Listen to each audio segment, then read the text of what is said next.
Hello friends, வணக்கம் and welcome back to Text Mode. இன்னைக்கு நம்ம எந்த வெப் சீரிஸோட ரிவ்யூ பார்க்க போறோம்னு கேட்டீங்கன்னா சண்டமார்தம் 2025ல தமிழ்ல ரிலீஸ் ஆயிருக்க Malaysian series. Must watch series தான் நான் உங்களுக்கு சஜஸ்ட் பண்றேன்.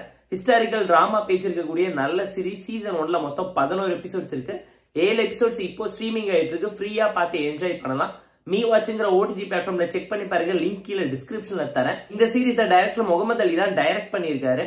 அது மட்டும் இல்லாம இந்த சீரிஸ்ல எம்.எஸ். பாஸ்கர், ஜேம்ஸ் குமார், கிஷோர் குமார், கோவிந்த் சிங், அஸ்வின் நம்பியார், நிஷா குமாரின்னு ஏகப்பட்ட பேர் சேர்ந்து நடிச்சிருக்கக்கூடிய ஒரு நல்ல சீரிஸை மிஸ் பண்ணிடாதீங்க. ஃபேமிலி அண்ட் ஃப்ரெண்ட்ஸ் கூட பார்த்து என்ஜாய் பண்ணுங்க. சிம்பிளான ஒன் லைன் ஸ்டோரி என்னன்னு கேட்டீங்கன்னா, இந்தியா சுதந்திரம் ஆகிறதுக்கு முன்னாடி பிரிட்டிஷ் ஆட்சி பண்ணிக்கிட்டு இருந்த டைம்ல மக்களோட வாழ்க்கையில என்னென்ன பிரச்சனை இருந்துச்சு, பிரிட்டிஷ் பண்ணக்கூடிய கொடுமைகள் என்னங்கறத ரொம்ப ஓபன் அப் பண்ணி பேசியிருக்கக்கூடிய நல்ல சீரிஸ் தான். எம்.எஸ். பாஸ்கரோட பொண்ணா வரக்கூடிய நிஷா குமாரி ஒரு புரட்சி பெண்ணா நம்ம நாட்டுக்கு என்ன பண்ண ட்ரை பண்றாங்க. அவங்களுக்கு இவ்வளவு இங்கிலீஷ் நாலேஜ் இருந்தும் நாட்டுப்பற்றுக்காக அவங்க கொடியேத்தி தினமும் என்ன கலாட்டா பண்றாங்க.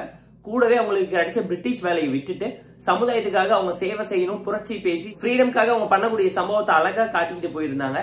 பேரலா பாத்தீங்கன்னா அதே ஸ்டோரியில ஜேம்ஸ் குமார் செங்கோட்டையனாவும் கிஷோர் குமார் வேலுவாகவும் வந்து ரெண்டு பேருமே ஒரு பிரிட்டிஷ் சோல்ஜர் ஆகணும்னு சொல்லி முயற்சி பண்றாங்க. ரெண்டு பேருமே ரெண்டு சொந்த நாட்டை விட்டுட்டு நிலத்தை எல்லாத்தையும் விட்டுட்டு எதுக்காக சோல்ஜர் ஆனாங்க, இவங்க ரெண்டு பேருக்குள்ள இருக்கக்கூடிய பரம்பரை பகை என்ன, எப்படி சிப்பாயானாங்க, அங்க என்ன நடக்குதுங்கிறத ஒரு ரெவல்யூஷனரி டிராமாவா நீட்டா சொல்லியிருந்தாங்க. கூடவே கைத்தறி நெசவாளர்களுக்கு என்னென்ன மாதிரியான பிரச்சனை வருது, அது மூலியமா பாதிக்கப்படுற குடும்பத்துக்கு இவங்க எப்படி பதில் சொல்ல வராங்க, நம்ம சராசரி மக்களோட வாழ்க்கைக்காகவும் உரிமைக்காகவும் போராடுறவங்களோட மக்களோட வாழ்க்கையில் என்னென்ன நடக்குதுங்கிறத 4-5 கேரக்டர்ஸ் ஹைப்பர் லிங்க்டு டிராமா மூலியமா ஒன்னு சேர்த்து இந்த சொசைட்டிக்கு சூப்பரான மெசேஜை நீட்டா பிளேஸ் பண்ணி பிரசென்ட் பண்ணிருக்காங்க. எமோஷனல் டிராமா ஒர்க் அவுட் ஆயிருந்துச்சு. ஹார்ட் ஹிட்டிங்கான சம்பவத்தை ஈஸியா பண்ணிருக்காங்க. எம்.எஸ். பாஸ்கர் நீட்டான நோட்டபிளான ஒரு ரோல் பண்ணிருக்காரு. கூடவே பாத்தீங்கன்னா கோவிந்த் சிங் முனிஷான்னு சொல்லி ஒரு ரோல் சூப்பரா பிளே பண்ணிருக்காரு. அண்ட் நம்ம அஸ்வின் நம்பியார் கிழக்கேச்சி மேலே வர சாங்லயே உங்களால நோட் பண்ணிருக்க முடியும். கோகிலா, சுரேஷ், சந்திரமோகன், காதல் சுகுமார்னு சொல்லி அத்தனை பேரோட ஆக்டிங்குமே நீட்டா டைரக்டர் வாங்கியிருக்காருங்கிறது இந்த சீரிஸ் பார்க்கும் நீங்களே நோட் பண்ணி நம்ம டைரக்டரான முகமது அலிக்கு மெசேஜ் பண்ணி சொல்ற அளவுக்கு சூப்பரா டெடிகேட்டடான டைரக்ஷன் ஸ்கில்ல உங்களால பார்க்க முடியும். Scene to scene, frame to frame மெசேஜ்ஃபுல்லான டைலாக், எமோஷனல் டிராமா, கூடவே ரெவல்யூஷனரி பாயிண்ட் ஆஃப் வியூல ஒரு கேரக்டருமே கான்ஃபிளிக்டோட பில்ட் பண்ணி ஒரு எபிசோடோட எண்டிங்லயும் நல்ல நல்ல ட்விஸ்டர்ஸ் கொடுத்து ஹைப்பேத்தி தான் ஒரு எபிசோடையும் லீட் பண்ணி கொண்டு போயிருந்தாரு. அண்ட் இந்த படம் டெக்னிக்கலா நீட்டா சூப்பரா இருந்ததுக்கு இன்னொரு முக்கியமான காரணம் சினிமாட்டோகிராஃபி டிஓபி டீம்ல நம்ம சந்தோஷ் ராஜன் ஒர்க் பண்ணிருக்காரு. அது மட்டும் இல்லாம அவர் இதுக்கு முன்னாடி டூ லேட் காதல் தேசம் படத்துல எல்லாம் ஹீரோவா ஒர்க் பண்ணிருக்காரு. பயங்கரமான விஷுவல்ஸ் ஸ்டன்னிங்கா கொடுத்து எல்லாரையுமே ஈஸியா இம்ப்ரெஸ் பண்ற அளவுக்கு நல்ல லைவ்லியான பெர்ஃபார்மன்ஸ் எடுத்து தர அளவுக்கு சூப்பரான ஒரு ரியலிஸ்டிக்கான பிளேசஸ் சூஸ் பண்ணி இந்த 90s 80s டிராமாவை ஈஸியா கண்ணு முன்னாடி ஃப்ரேம் பண்ணி காட்டி உங்களையே ஃபீல் பண்ண வைப்பாங்க. அண்ட் கதையில ஒரு பக்கம் கடல் கொள்ளையர்களுக்கு நடக்கக்கூடிய அநீதின்னு சொல்லி மலைவாசி மக்களை வச்சு இவங்க பண்ணக்கூடிய சம்பவம் என்னங்கிறது எல்லாமே பிரிட்டிஷ் பண்ண அக்கிரமத்தையும் அநியாயத்தையும் தட்டி கேட்கிற மாதிரியான சம்பவத்தை இந்த சீரீஸ்ல சூப்பரா பிரசென்ட் பண்ணிருக்காங்க. ப்ரொடக்ஷன் வைஸ் ஹை வேல்யூ உள்ள ஒரு நல்ல சீரீஸ் தான் நான் உங்களுக்கு ரெக்கமெண்ட் பண்றேன்.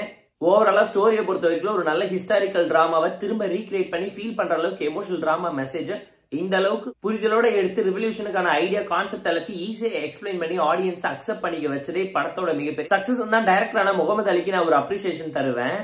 ஸ்கிரீன் பிளே பொறுத்தவரைக்கும் இருக்கக்கூடிய ஒரு கேரக்டருமே நல்ல வெயிட்டேஜ், டைலாக்ஸ் எல்லாத்தையுமே கொடுத்து ப்ராப்பரான ஃப்ளோவோட அந்த எமோஷனல் டிராமா மெசேஜ் எல்லாத்தையுமே இம்பாக்ட்ஃபுல்லா கன்வே பண்ண நல்லாவே எஃபோர்ட் போட்டு ட்ரை பண்ணிருக்காரு. சஸ்பென்ஸ் டென்ஷன் கூடவே நம்ம நாட்டோட பேட்ரியட்டிசம் பத்தி பேசி ஈஸியா ஆடியன்ஸ் கிட்ட ஸ்கோர் பண்ணதுக்காகவே டைரக்டரான முகமது அலிக்கு ஃபேன் ஆயிட்டேங்கிறது இந்த சீரிஸ் பார்க்க உங்களால தெரிஞ்சுக்க முடியும். சீரிஸ்ல ஒரு சில சின்ன சின்ன ஃபிளாஸ் இருந்தாலும் ஃப்ளோ இந்த அஃபெக்ட் பண்ணல. ஃபேமிலி அண்ட் ஃப்ரெண்ட்ஸ் கூட பார்த்து என்ஜாய் பண்ற மாதிரியான நல்ல தரமான ஹிஸ்டாரிக்கல் டிராமா சீரிஸ் தான் இந்த சண்டமார்தம். இந்த சீரிஸ்க்கு நம்ம தரக்கூடிய ரேட்டிங் எவ்வளவுன்னு கேட்டீங்கன்னா 7.4 out of 10. மீ வாட்ச்ங்கிற ஓடிடி பிளாட்ஃபார்ம்ல ஃப்ரீயா ஸ்ட்ரீமிங் ஆயிட்டு இருக்கு. செக் அவுட் பண்ணி பாருங்க. லிங்க் கீழே டிஸ்கிரிப்ஷன்ல இருக்கு. இந்த வீடியோ உங்களுக்கு பிடிச்சிருந்தா லைக் பண்ணி, கமெண்ட் பண்ணி, ஷேர் பண்ணி, சப்ஸ்கிரைப் பண்ணி சப்போர்ட் பண்ணி. இந்த வீடியோ பிடிக்கலாம் மறக்காம பெஸ்ட் லைக் அண்ட் கமெண்ட் பண்ணி நம்ம டெலிகிராம் லிங்க் டிஸ்கிரிப்ஷன்ல இருக்கு. ஜாயின் பண்ணிக்கோங்க. டெய்லி அப்டேட்ஸ் உங்களுக்கு வந்துரும். Tata bye, see you on the fuel.